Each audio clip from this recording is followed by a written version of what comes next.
So what we're hoping to do is induce cross-reactive immune responses to carbohydrates that are expressed on breast cancer in particular.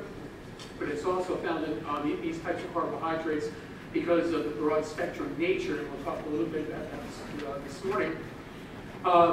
We're inducing immune responses, again, that are cross-reactive, and we are in phase 1 and looking for safety and tolerability for this vaccine, and we're gearing up to go to phase 2. So with that, when we start to think about the type of immunogen that we're developing, and this immunogen was really a computer-designed immunogen, and I'll talk a little bit about that, but it really acts as a bridge between innate immune responses and adaptive immune responses. So the themes that are going to be running through my talk today is really in the context of immune surveillance and why carbohydrates become important for that.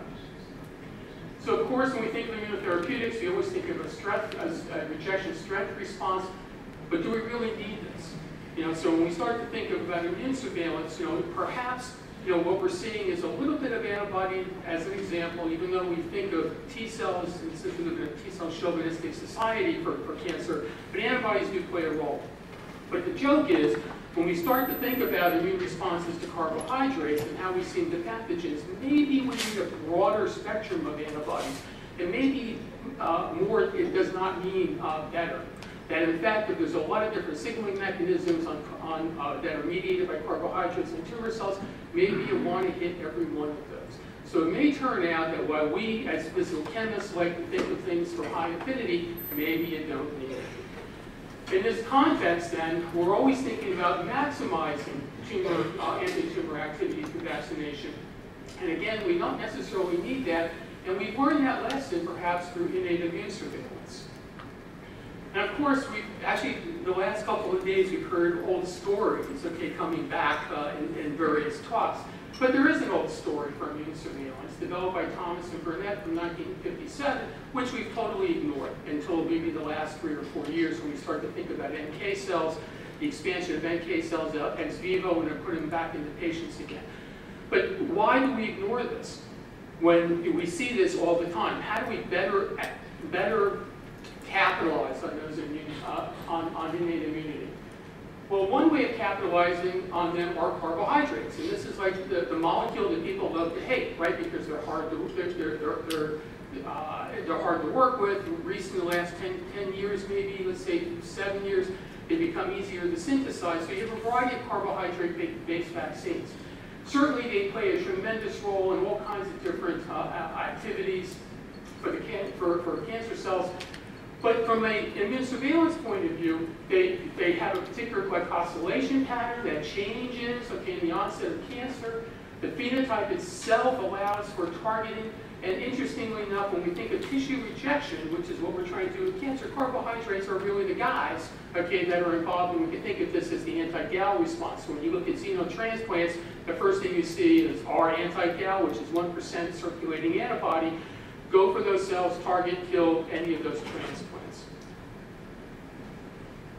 So when we start, again, to think of them, why as a target? Because it turns out, if you believe in statistics and correlations, it turns out that long-term survivor cancer patients that have been immunized with a variety of tumor cell lysate vaccines, they have long-term survival based upon anti-tumor-associated carbohydrate antigens. And in this context, again, if we start to think of them in terms of not knocking down large tumors, you're not going to knock down a 70-pound tumor, through immunotherapeutics, but thinking about innate immune surveillance, you're going to be looking at small micrometastases or residual disease. So consequently, targeting carbohydrates may be a very good thing to prevent this setting. But perhaps the key to this is really in the context of inducing broad spectrum responses because they are broad spectrum antigens. They are found on glycoproteins, they're found on lipids, they're found in everything. Tumor cell has got to have carbohydrate. In the context of immune responses, though, when we think about carbohydrates, we only think about B cells, right? That's what we think about because we don't really know how to get T cell responses. We say sometimes we do. We can think of glycopeptides. And we can think of other maybe weird sorts of things happening with the conformational properties of elongated and helical carbohydrates that may fit into class 1 or class 2. But for the most part, what we're targeting are B cells. So we came along, it's been a long time now, good 20 years. We came back, and since I'm coming out of a lab that was interested in anti-atypic antibody research, we thought, well, what the heck, I think we can develop these mimetics. So we convert our peptide or carbohydrate concepts into peptides so that we can bridge both T cells and B cells. And we've shown over the years that you can link a B cell and a T cell epitope in a way that gives you both a humoral response to carbohydrates that are expressed on tumor images, but also cellular responses that see this. So we're interested in broad spectrum. We have a variety of peptides that we've been looking at over the years, but we pretty much focused down and published 50, 60 papers just on these 3, 4, 5 sorts of guys. What's kind of interesting, so this is the peptide we're moving to the clinic. We call it P10 short, and I'll talk about why that is as opposed to P10, which is 3 residues longer. But you can actually see that the sequence homology is a little bit of sequence homology with MUC1 peptide. So perhaps there's natural CMPs that we really don't pay too much attention to, and this has been highlighted some time ago by Ian McKenzie when they were looking at MUC1 peptide in mice. So we like to use phage, selecting on phage libraries, and we do a lot of computer design sorts of stuff or improved binding, because most of the antibodies that we deal with are crystallographically known. All right, so what do we summarize? We summarize what we see with CMPs in our preclinical studies. We know we can elicit humoral and cellular responses, both from therapeutic and prophylactic tumor models, in a variety of different species and tumor types. We can induce a broad spectrum of responses in the absence of immune pathology in mice, because just for those people who love to argue over immune pathologies, most of the carbohydrates that we're looking at are also expressed in wild mouse species, so the FDA, we only ended up using 1 species of mice to show that there was no immune pathologies. And in fact, I'll talk a little bit about that today, the CMPs can bind to natural autoantibodies or natural antibodies, which again, they give us another viewpoint of how to use these antibodies to design new vaccines.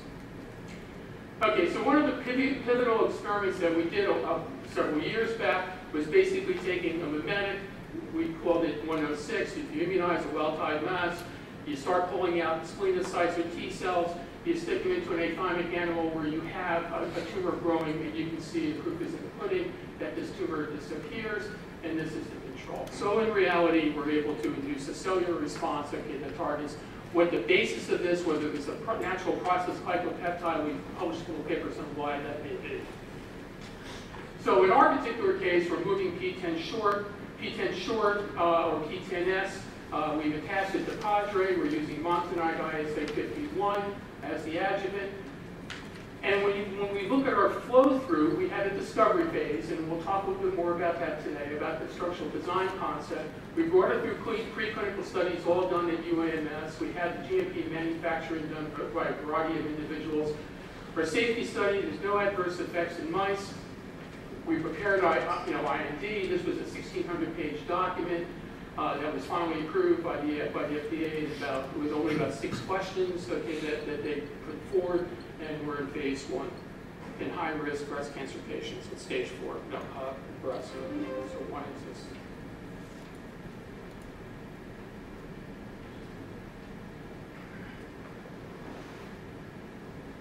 Good. Okay, so in passing, the lead peptide that we're using is called P10. We've shown some time back with Dorothy Hurlman at the Wistar that if we took this particular peptide, and we like this WRY track for a lot of structural reasons that we published on, which we won't talk about today.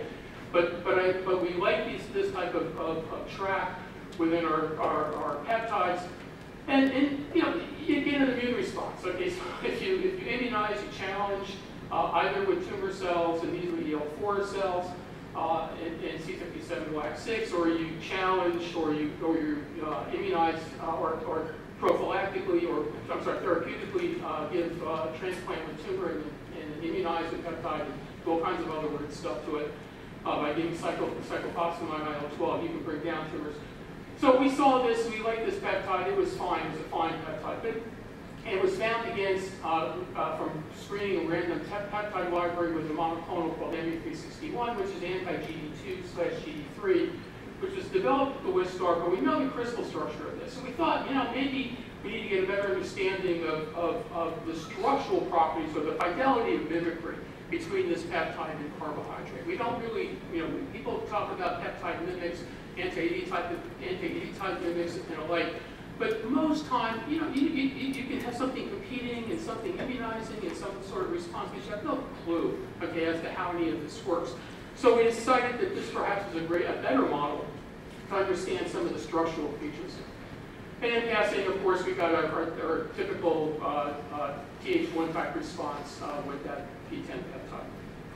Okay, so since we know the crystal structure of ME361, and we knew how GD2 binds to it, and it has a series of hydrogen bonds, and using a combination of molecular modeling and NMR spectroscopy for the co-complex, we came back with a structure for what this peptide, P10, would look like sitting in the binding site overlapping with GD2 in that co-crystal structure.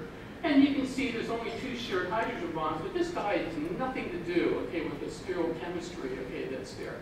And one concept that we came back with was, well, suppose we modify this peptide in such a fashion that we can increase the number of hydrogen bonds that are shared or that are very similar in contact between ME361 and GD2 and that particular peptide.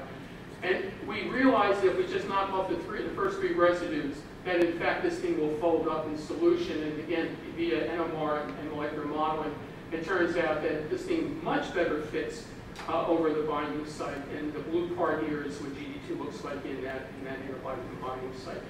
So we have now a peptide that has a series of hydrogen bonds that are much more similar, okay, in the context of who's compacting whom in terms of this antibody.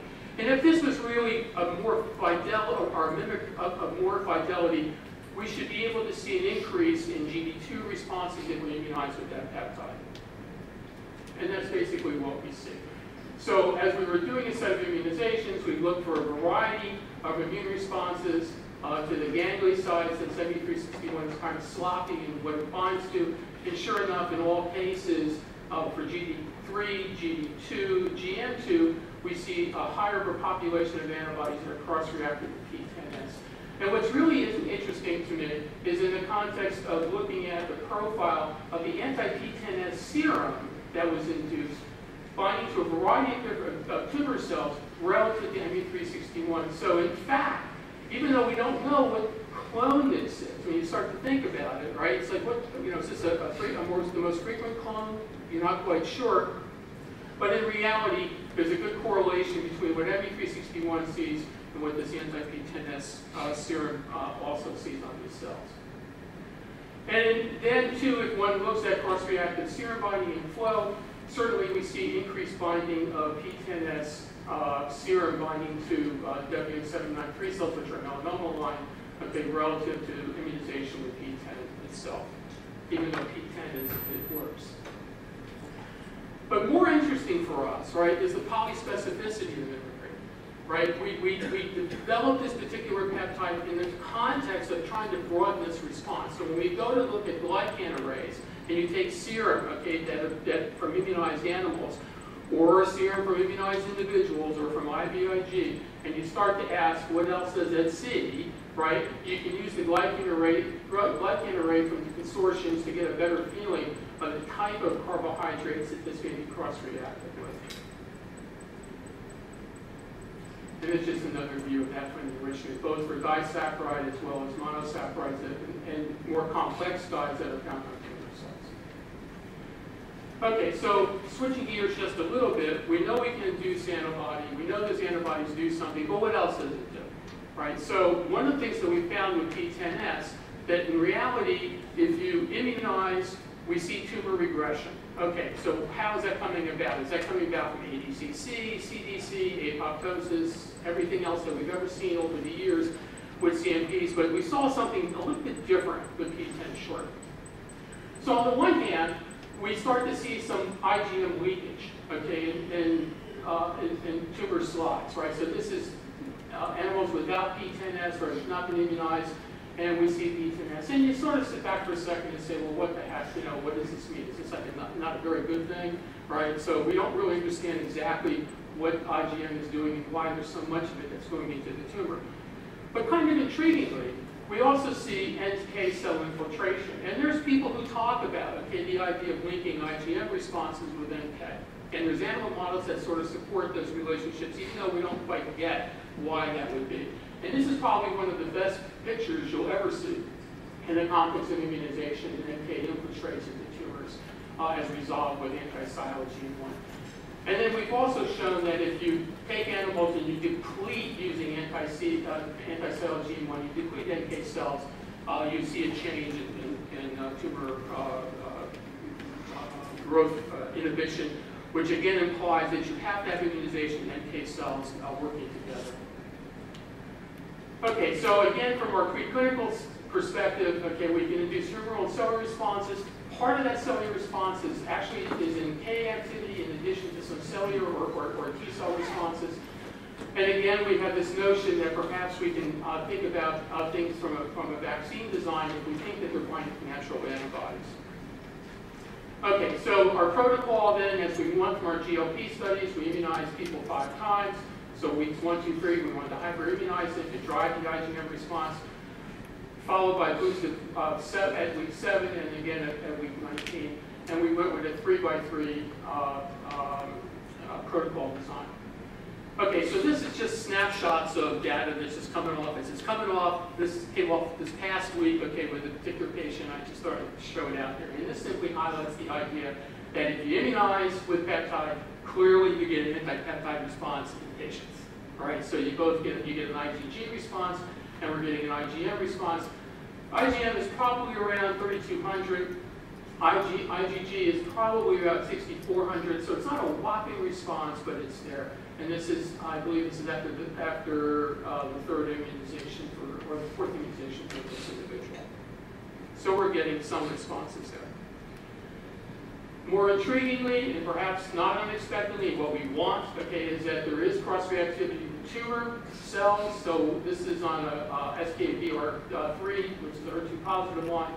And all these overlays are various weeks, so 1 through 7, that are overlaying, and we see a clear shift. So clearly we're inducing antibodies, okay, in these individuals that are cross-reacting with carbohydrates expressed on tumor cell lines. And we've done this for 3 or 4 lines now.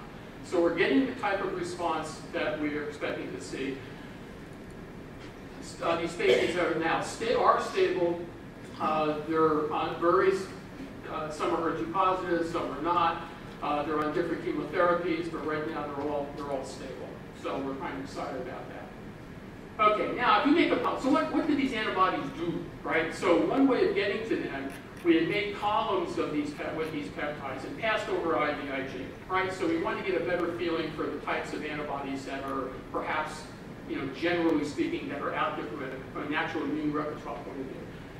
One important feature is that these are IgG2. So as we look at the composition for IVIG, all the time it's always IgG1s. IgG2s are important here because these are carbohydrate reactive. So what this means is that these peptides are bringing down carbohydrate reactive antibodies. So again, it validates the idea that these peptides are mimicking carbohydrate antigens. What we're looking at now, though, is that they actually do, in addition to what you perceive, okay, from an ADCC or a CDC perspective, they block the migration of particular cell lines as well. This is a cell line that we've developed in the lab. It's called MDA-MET. These are actually 231 cells that you do into cardiac immunizations with this, and you get them to colonize into the bone. And what happens then, if you take the fraction that's been purified on P10S, we somehow change its migratory activity. And what we're looking at now is whether FAK is involved, okay, in this particular type of a scenario. So we think that there's some signaling mechanism going on in addition to the typical ADC, CDC that you have. And again, this is IVIG, so in the natural repertoire, there's antibody that's reactive with carbohydrate that do things for us. And perhaps one of the things that we're looking at is that maybe this type of peptide, depending on the formulation, will target a series of B cells, And I think most of the time, I mean, I go back and forth whether what compartment this is in, would actually expand B cells that are already available for something to be useful. Okay, so the latter part, these are just snippets of other things that one can do with these peptides. We had taken these peptides and put them into DNA forms, vaccinate with vectors, and showed that indeed they actually generate all kinds of neat things. But one of the more interesting things that we had seen some time ago is that if you prime with peptide and boost mice 4 months later with tumor cells, they're protected. Not all peptides, not all CMPs do this, but this particular fellow was able to do it. And we see the same thing when we start to prime with P10S as a peptide vaccine, followed by boosting with melanoma cell line, for example. And at various titers, we start to see increases for cross-reactivity against the tumor cells. So typically, cell immunization, for example, 1 to 800, you're seeing even 1.2% of the cells, and 3.2, you're getting 29% that are cross-reactive. So these peptides are able to prime for some sort of immune response, okay, that one may be able to boost. And that would be, again, thinking of other protocols for vaccination. One of the things that we're focusing on, too, in terms of extending this work, this 10S, as I said before, has some degree of homology with MUC1. And this particular region of MUC1, most of the alleles are actually seeing that particular fellow over the years. That's what people have always argued. So perhaps we're going to get some cellular response with MUC1 as we cross, so you can think of this as a mimic for gangliosides of a carbohydrate, or maybe you may think of it as a mimic for MUC1.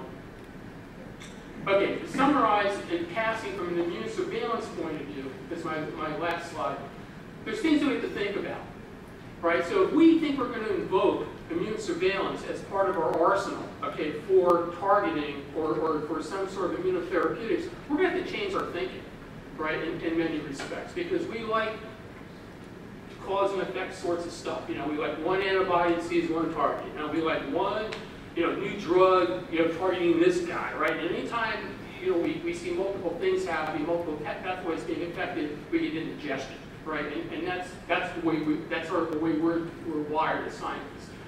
But when we start to think about immune surveillance, it means that cancer cells are not ignored by the immune system.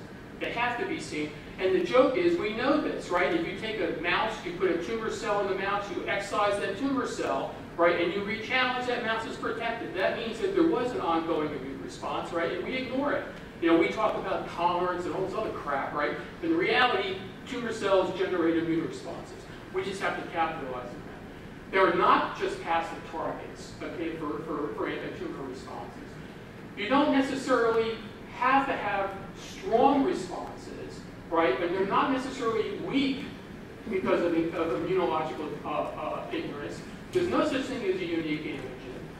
T cells by themselves are not sufficient, right? And again, we're coming back to strong responses are really not necessary. Okay, so the workers over the years, we do a lot of different things in the lab. Some of them we're targeting bacterial carbohydrates that are expressed in bacteria, HIV, and the like. So over the years, we've had a lot of investigators, a lot of collaborators. NIH, DoD, the translational program has been very good to us. Paid for the vaccine, pays for everything. So it's like $3 million that just pays for everything. We're very, very pleased and happy. I moved to UMS almost to be 10 years this past month, moving from the University of Pennsylvania. Collaborators at UMS have been outstanding and a lot of fun to work with, and of course all the people in my lab over the years. So with that, thank you very much for your attention. Okay, we're running a little over, so let's just have one question and then we'll move on. Maybe you can discuss some of this. Sure. With reference to your last slide, that tumor cells, the immunogen, they have the response from the body, right?